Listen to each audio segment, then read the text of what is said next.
Assalamualaikum warahmatullahi wabarakatuh. Selamat siang. Saya Windy Puji Savitri dari kelompok 4 mata kuliah akuntansi sektor publik. Di sini saya akan menyampaikan hasil diskusi dari kelompok kami. Sistem akuntansi pemerintah pusat dan daerah. 4.1. Ketepatan menjelaskan konsep sistem akuntansi pemerintah pusat dan daerah.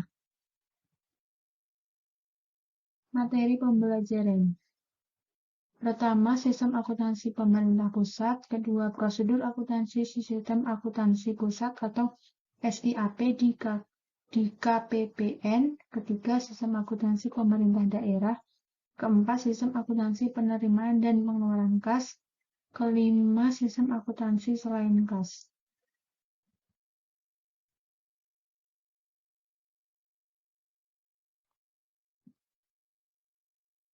1. Sistem akuntansi pemerintah pusat. Sistem akuntansi pemerintah adalah rangkaian sistematik dari prosedur penyelenggara, peralatan, dan elemen lain untuk mewujudkan fungsi akuntansi sejak analisis transaksi sampai dengan pelaporan keuangan di lingkungan organisasi pemerintah atau PP nomor 71 tahun 2010. Sistem akuntansi pemerintah pusat adalah serangkaian prosedur baik manual maupun terkomputerisasi mulai dari pengumpulan data, pencatatan, pengikhtisaran sampai dengan pelaporan posisi keuangan dan operasi keuangan pemerintah pusat yang diperlukan oleh badan-badan di luar pemerintah pusat seperti DPR maupun oleh berbagai tingkat manajemen pada pemerintah pusat. Mahmudi 2011. Persyaratan dari sistem akuntansi pemerintah menurut PBB dalam bukunya A Manual for Government Accounting. 1. Sistem akuntansi pemerintah harus dapat menyediakan informasi yang akuntabel dan auditable. 2. Sistem akuntansi pemerintah harus mampu menyediakan informasi keuangan yang diperlukan untuk penyusunan rencana atau program dan evaluasi pelaksanaan secara fisik dan keuangan. Framework sistem SATP. SATP dibagi menjadi dua, yaitu SAI atau Sistem Akuntansi Instansi dan SABUN. SAI sendiri dibagi menjadi dua, yaitu Sistem Akuntansi Keuangan dan Sistem Akuntansi Barang Milik Negara. SABUN dibedakan menjadi pertama, SIAP dibedakan menjadi dua, yaitu Sistem Akuntansi Kas Umum Negara dan SAU. Yang kedua, Sistem Akuntansi Utang Pemerintah. Ketiga, Sistem Akuntansi Investasi Pemerintah. Keempat, Sistem Akuntansi Penerusan Pinjaman Pemerintah. Kemudian SATD atau Sistem Akuntansi Transaksi ke Daerah, SABAPP atau Sistem Akuntansi Bagian Anggaran Pembiayaan dan Perhitungan. Kemudian SATK, Sistem Akuntansi Transaksi Khusus. Kemudian Sistem Akuntansi dan Pelaporan Badan lainnya. Selanjutnya, presentasi akan diteruskan oleh Riris Rospita Manulang. Perkenalkan, nama saya Riris Rospita Manulang. Saya akan melanjutkan presentasi hasil diskusi kami tentang sistem akuntansi pemerintahan pusat dan pemerintahan daerah. Nah, subsistem SAPP. Sistem akuntansi pemerintahan pusat terbagi menjadi dua subsistem, yaitu yang pertama sistem akuntansi pusat yang disingkat dengan SIAP, dan yang kedua sistem akuntansi instansi yang disingkat dengan SAI. Nah, yang pertama sistem akuntansi pusat merupakan bagian dari SAPP yang dilaksanakan oleh Direktorat Informasi dan Akuntansi yang akan menghasilkan laporan keuangan pemerintah pusat untuk pertanggungjawaban pelaksanaan APBN. SIAP ini sendiri terbagi menjadi dua subsistem, yaitu yang pertama, sistem akuntansi kas umum negara yang disingkat dengan SAKUN yang menghasilkan laporan arus kas dan neraca kas umum negara. Dan yang kedua, sistem akuntansi umum yang disingkat dengan SAW yang menghasilkan laporan realisasi anggaran dan neraca SAW. Nah, yang kedua, sistem akuntansi instansi yang disingkat dengan SAI merupakan bagian SAPP yang akan menghasilkan laporan keuangan untuk pertanggungjawaban pelaksanaan anggaran instansi. SAI ini sendiri terbagi menjadi dua subsistem, yaitu yang pertama sistem akuntansi keuangan yang disingkat dengan SAK. Ini merupakan subsistem dari SAI yang menghasilkan laporan realisasi anggaran, neraca, dan catatan atas laporan keuangan. Namun, laporan keuangan yang dihasilkan tersebut merupakan laporan keuangan pada tingkat kementerian atau lembaga. Nah, unit akuntansi keuangan yang telah dijelaskan di bagian sebelumnya adalah yang pertama, unit akuntansi pengguna anggaran yang disebut dengan UAPA yang berada pada level kementerian atau lembaga. Yang kedua, unit akuntansi pembantu pengguna anggaran atau eselon 1 yang berada pada level eselon 1. Yang ketiga, unit akuntansi pembantu pengguna anggaran wilayah yang berada pada tingkat wilayah. Dan yang keempat, unit akuntansi kuasa pengguna anggaran yang disebut dengan UAKPA yang berada pada level kuasa pengguna anggaran. Nah, yang kedua, sistem akuntansi barang milik negara atau yang disebut dengan SABMN.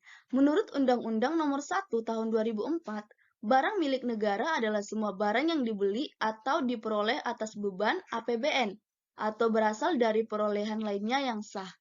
Contoh perolehan lainnya yang sah adalah hibah, atau rampasan, atau sitaan. Yang kedua, sedangkan yang tidak termasuk dalam pengertian barang milik negara adalah barang-barang yang dikuasai atau dimiliki oleh Pemda yang bersumber dari APBD, BUMN atau BUMD. Yang ketiga, bank pemerintah dan lembaga keuangan milik pemerintah. SABMN ini sebagai subsistem dari sistem informasi akuntansi yang bertujuan menghasilkan neraca dan laporan barang milik negara. Untuk mencapai tujuan tersebut, kementerian atau lembaga membentuk unit akuntansi barang sebagai berikut. Yang pertama, unit akuntansi pengguna barang berada pada level kementerian atau lembaga. Penanggung jawabnya adalah menteri atau pimpinan lembaga. Yang kedua, unit akuntansi pembantu pengguna barang atau eselon 1 yang berada pada level eselon 1. Penanggung jawabnya adalah pejabat eselon 1. Nah, eselon di sini artinya itu merupakan hierarki jabatan struktural yang tertinggi pada PNS. Nah, yang ketiga, unit akuntansi pembantu pengguna barang wilayah yang berada pada tingkat wilayah. Penanggung jawabnya adalah kepala kantor wilayah atau kepala unit kerja yang ditetapkan sebagai UAPPBW. Yang keempat, unit akuntansi kuasa pengguna barang yang berada pada level kuasa pengguna anggaran kantor. Nah, itu tadi adalah sistem akuntansi pemerintahan pusat. Selanjutnya, sistem akuntansi pemerintahan daerah. Akuntansi pemerintahan daerah merupakan suatu proses pengidentifikasian, pengukuran, pencatatan, dan pelaporan transaksi ekonomi dari entitas pemerintah daerah Pemda, seperti kabupaten, kota, atau provinsi, yang dijadikan sebagai informasi dalam rangka pengambilan keputusan ekonomi yang diperlukan oleh pihak-pihak eksternal entitas Pemda. Ruang lingkup dan karakteristik akuntansi pemerintah daerah didasarkan pada peraturan perundang-undangan. Nah, undang-undangnya itu adalah sebagai berikut. Yang pertama, Permendagri nomor 13 tahun 2006. Yang kedua, Peraturan Pemerintah nomor 105 tahun 2000. Yang ketiga, Keputusan Mendagri nomor 29 tahun 2002. Yang keempat, Undang-Undang Nomor 32 Tahun 2004 sebagai pengganti dari Undang-Undang Nomor 22 Tahun 1999 tentang pemerintahan daerah. Yang kelima, Undang-Undang Nomor 33 Tahun 2004 sebagai pengganti dari Undang-Undang Nomor 25 Tahun 1099. Nah, selanjutnya akan dijelaskan oleh rekan kami, yaitu Masta. Terima kasih. Tujuan pelaporan keuangan pemerintahan daerah mencakup 3 hal antara lain akuntabilitas, manajerial, dan transparansi. Asas akuntansi pemerintahan daerah ada 3. 1. Asas akuntansi pemerintahan daerah. Semua pengeluaran harus tercermin dalam anggaran. Anggaran belanja merupakan batas komitmen tertinggi yang bisa dilakukan oleh pemerintahan daerah untuk membebani APBD. 2. Asas bruto. Tidak ada kompensasi antara penerimaan dan pengeluaran. Misalnya, pendapatan daerah memperoleh pendapatan dan untuk memperolehnya diperlukan belanja, maka pelaporannya harus gross income. 3. Dana umum. Suatu entitas fisikal dan akuntansi yang mempertanggungjawabkan keseluruhan penerimaan dan pengeluaran negara, termasuk aset, utang, dan ekuitas dana. Sistem pencatatan keuangan daerah ada 3. Single entry. Berdasarkan Perdagangan Nomor 13 Tahun 2006, sistem pencatatan single entry dilakukan oleh bendahara penerimaan dan bendahara pengeluaran, baik di level surat ketetapan pajak daerah, SKPD, maupun Satuan Kerja Pengelola Keuangan Daerah. 2. Double entry. Sisi debit berada di sebelah kiri, sedangkan sisi kredit berada di sebelah kanan.